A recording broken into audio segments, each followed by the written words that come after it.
Hello and welcome to this week's episode of the Story Behind the Stories for the October 4th edition of the Neepawa Banner Press. I'm your host this week, Casper Wehrhahn, a writer, photographer, and archivist for the Neepawa Banner Press, and joined this week by Ken Waddell, editor and publisher. Thank you so much for being here with me today. Good to be here. Glad you put a lot of color into this paper. I just noticed. Sure did, yeah. Wow. As Ken alluded to, we have a very colorful front page this week. I'm excited to get into that and everything else that we have to talk about this week. So there really is a lot that went into this paper. Same with last week's paper. I mean, that one was jam-packed as well. But getting into this week's, right on the front page, we have some photos from the Indigenous Culture Day, which was held in Neepawa. If you're not familiar with Indigenous Culture Day, it's something that's been held for the past 4 years here in conjunction with Truth and Reconciliation Day and Orange Shirt Day, of course. And it welcomes area Indigenous communities and people to come to Neepawa and share some of their culture within the community here in Neepawa with students and general public, and it's sort of geared around being a educational experience. So of course, we have the schools come down and gather at the flats here, and of course everyone else welcome to come and learn and enjoy the day as well.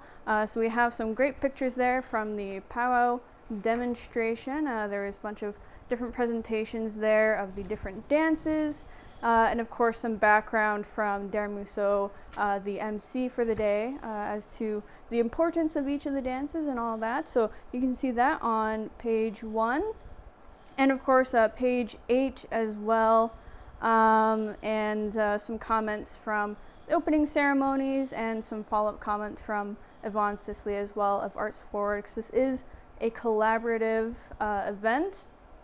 Of course, between the communities I mentioned, which I do actually specifically name in the article on page 8 as well. So Arts Forward, the Indigenous communities in the area, and the school divisions and the town as well. So be sure to take a look at all of that information and some of the photos, of course, too.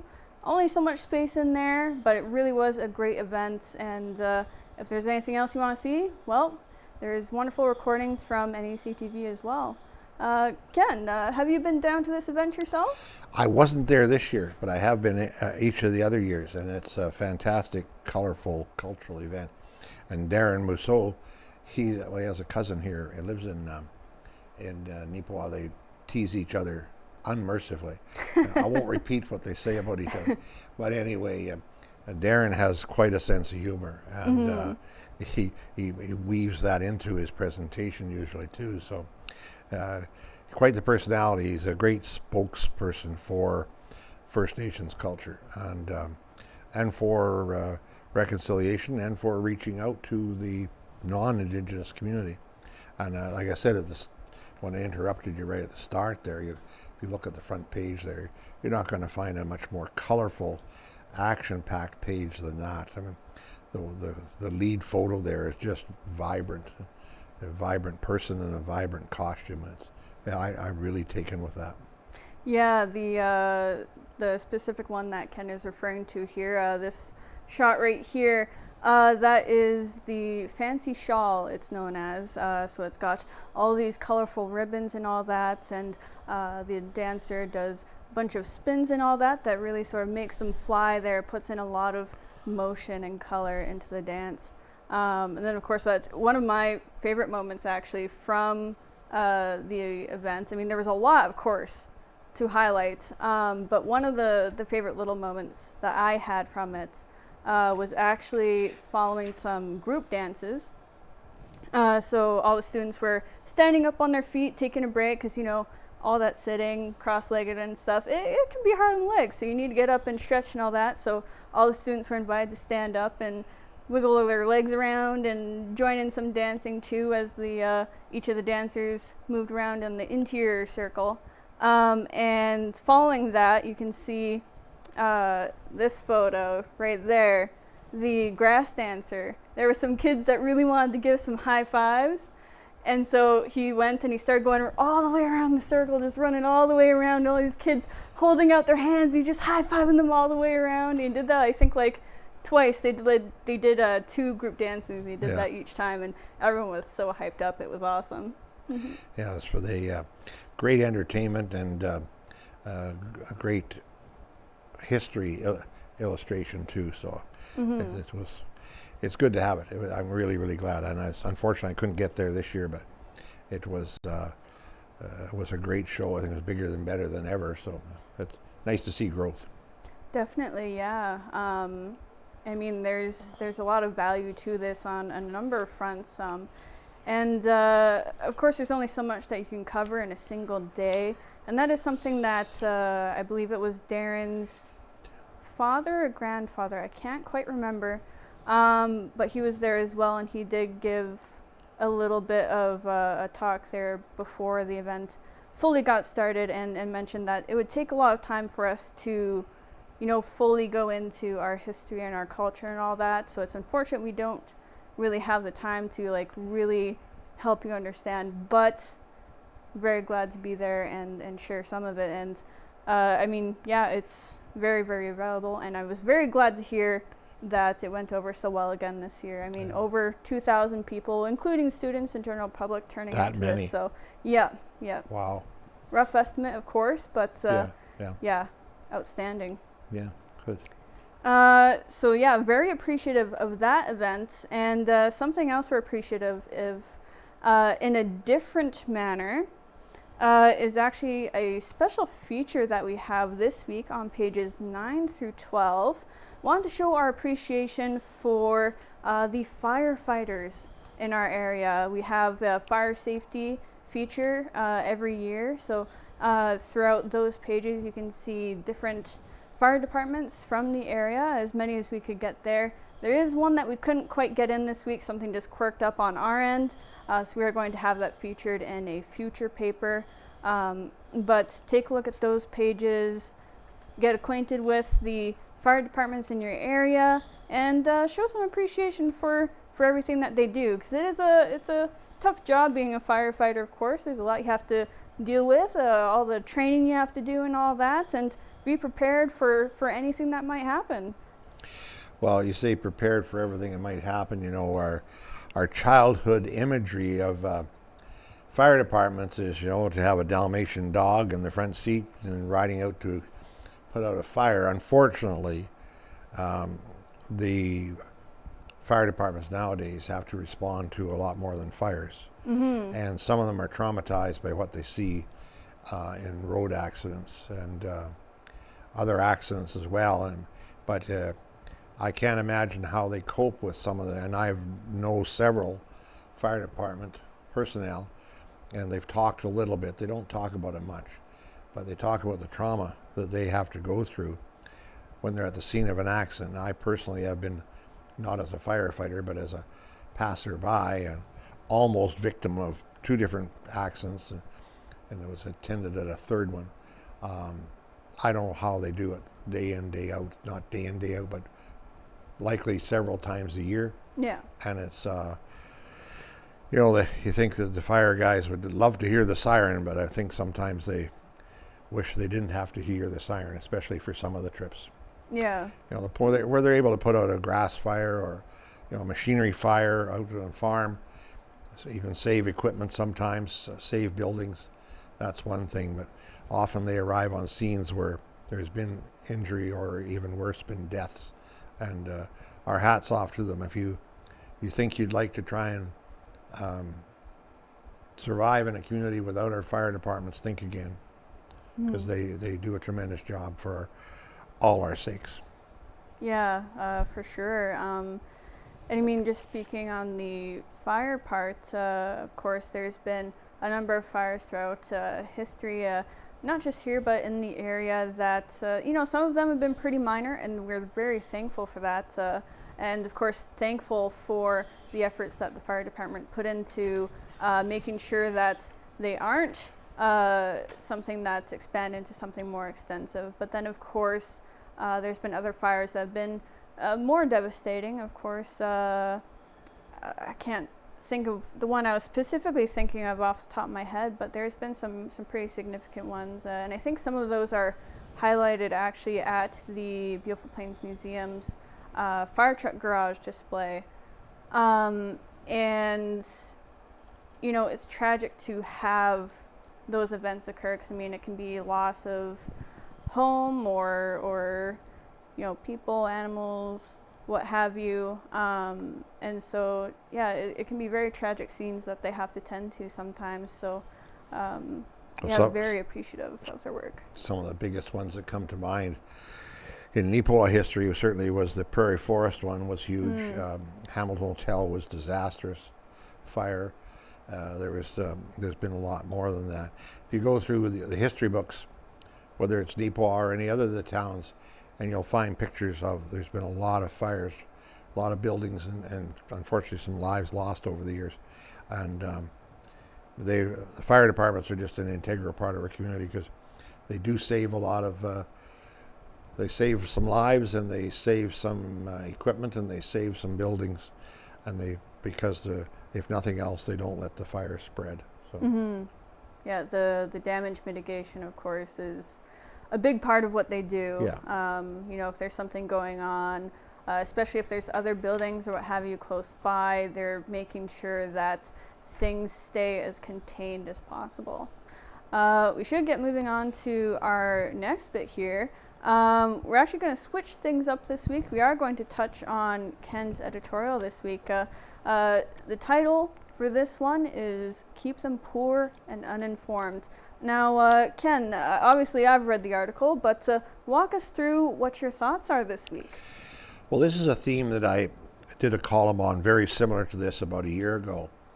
And I'll be quite honest about it, this past weekend, with it being a long weekend and everything, my time got kind of away on me, and I sat down to do my column at my regular time, and nothing would happen. So on Monday, I decided, well, I'm going to go back and see if there's a column. And I came up with this one. It was somewhat of a repeat from a year ago. But keep them poor and uninformed. And we have a long history in this country of abuse by our government of the people. And Manitoba's history, Manitoba itself, started out of such an event.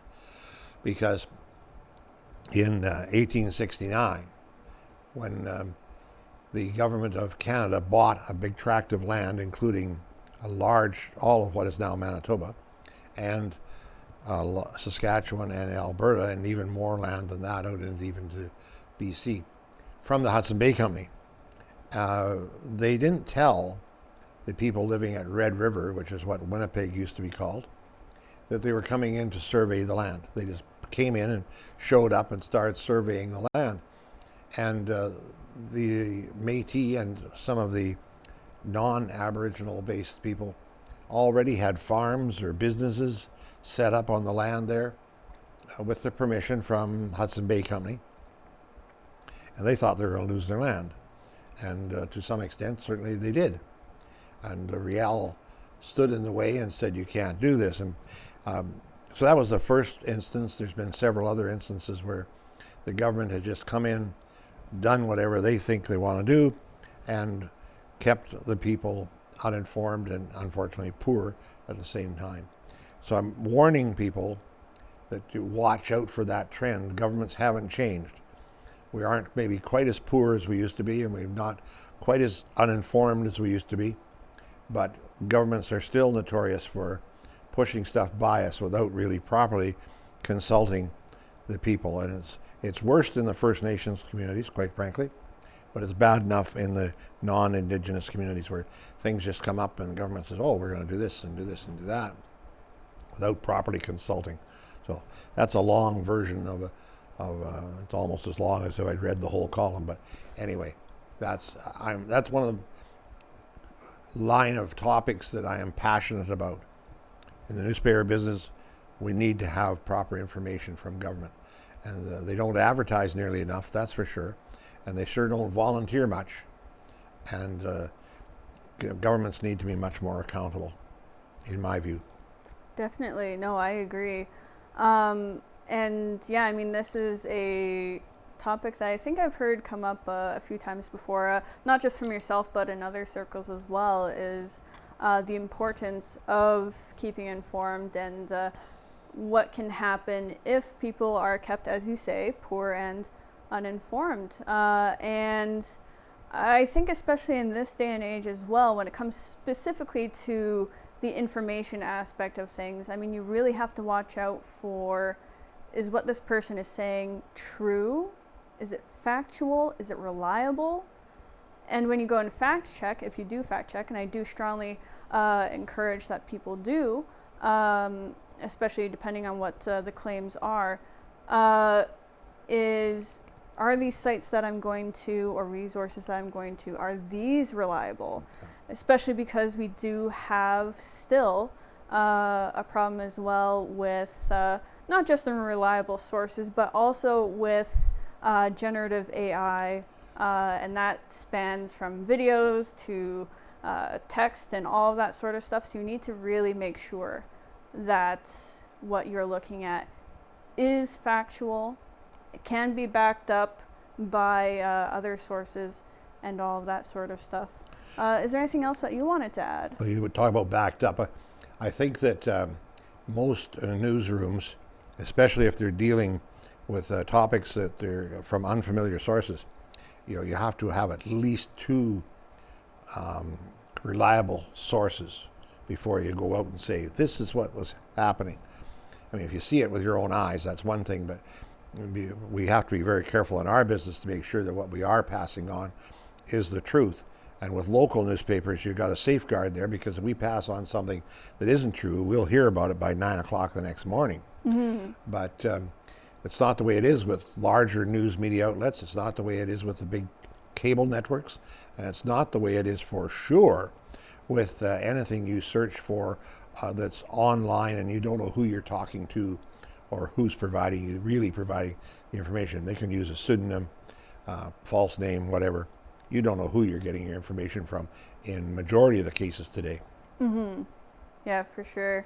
And I mean, in terms of like things that I have researched every now and then, this is pretty much just like archive stuff that I'm thinking of right now. But there's been some things that come up in the archive, so I'm going back and looking at the old press, the old banner, and I'm unfamiliar with it. I'm just like, what is this? I want to know more about this. Yeah. And sometimes the familiar and reliable sources that I do know aren't available, because maybe it's not something that was really a big subject or whatever, depending on what usually would cover certain things.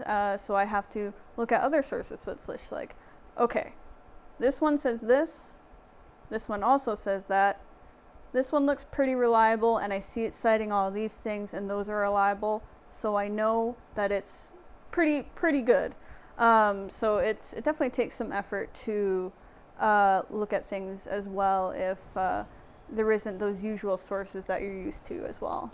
Verify, verify, verify. Indeed, yes. Yeah. All right, we're going to get to some definitely verified news, and more so back to the color that we mentioned before, but in a different fashion. And this is on page 2 of the paper this week. And if you want to see it for yourself, I mean, it's pretty close if you're in town here, just down by the Roxy, just on Hamilton Street there, the building right beside the Roxy, actually. Last week on Thursday, a little bit of behind the scenes there, I'm pretty sure it was Thursday, I was walking back to my car at the end of the day. At a little bit of a later day, I'd stayed behind to do some little finishing up here and there after the week's paper was sent off the day before, and I happened to see there was some activity going on down there, and I was scratching my head as I was sort of peeking around as I was walking down there, because I do park down by the Roxy usually, and there was a bunch of students there, and another familiar face, Katie Martin, a person that you might know as a artist, and of course the art teacher at NACI. And she was down there that day with a group of students, 31 students, I believe, and they were doing some painting there at that building. And they did a set of freestyle murals. And they were inspired by the recent presentation that was here for Your Town Rising, which we did cover in a previous edition of the paper. And I have to say, they look fantastic, Ken. They did some finishing touch-ups actually yesterday evening too. So they do look a touch different. They have some wording on there now on some of them. So that photo there, of course, was as updated as we had at the time, but definitely take a look at those on page 2 and in person for yourself as well. I'm pretty impressed with that, Joe. Everybody was pretty disappointed when the curb walk was shut down, so to speak. People had to move out for a variety of reasons. None of it was their own fault. The building had fallen into disrepair. So there's some hope that building will be revitalized because the new owners, who I haven't met yet, I got to go and try and meet them, allowed the students through some arrangements that were made with, I believe, with Marilyn Crew, Economic Development Officer for the town of Neepawa, that they could paint murals on those. And there's got to be 4 or 5 big murals there. It's pretty impressive. So it's a lot better than a boarded up window, that's for sure. And the building is such a fine building. Everybody, it should be saved, it should be saved. And yes, it should be saved, but I can't imagine how much money it's going to cost to bring that back. That building was built, it's 3 stories, including the basement, built in 1896. Right. And by the Kerr family. And at one time it was 2 floors of retail. And in the 1930s, I'm told that they changed from retail on the 2nd floor and made it into suites. I think there's 5 or 6 suites upstairs. And so hopefully it'll be back into housing and retail, or at least some kind of service industry out of that lower level coming forward soon, we hope.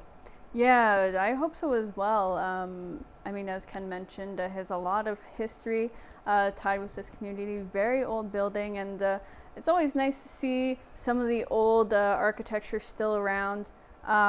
So depending what happens with that, or I guess regardless of what happens with the building itself, it is at the very least very nice to see that area brightened up in some way. So it's not just boarded up windows, because yeah, it doesn't look the best when it's just boarded up windows. I mean, we want to try and spruce up the town as best we can in any way that we can to make, or I guess add some more appeal to it, make some more attractions for the residents, of course, but also visitors to our town. I mean, you can easily walk up to one of these and take a selfie or what have you, family photo, who knows. I mean, these are one of the kind arts that you can just sort of happen upon in your day-to-day. So very wonderful work, and that was actually by the NECI Community Art Club, as the specific group that was newly formed as that took on this project,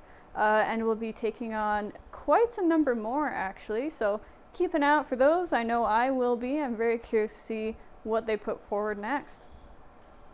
Our second one is some more artistic stuff happening at the Legion here on page 14 of the paper. There was the Margaret Lawrence Home Fall Craft Sale, something that goes on each and every year as a bit of a fundraiser for the Margaret Lawrence Home. And it looked really good again this year. It had a good attendance by what I can gather, very steady throughout the day. Yeah, it's a great craft show, and there's several in the area, but of course it tugs at my memories a little bit, because featured in one of the pictures is Kate Jackman Atkinson, who was at least a dozen years here as editor and writer with the Neepawa Banner, and her little girl Evie, not so little anymore, getting bigger. And so good to see that. I'm sure they had a good day there too. And Kate actually made a hat for my wife, and she treasures it a lot, because I guess as many people know, Chris went through chemotherapy, so she didn't have any hair for a while, so she needed a hat made by Kate, and Kate obliged. Yes, and I mean, they're wonderful hats and very warm too. So, of course, with the turn of the weather here, definitely something that would be extra appreciated by whoever's got one, and Chris as well.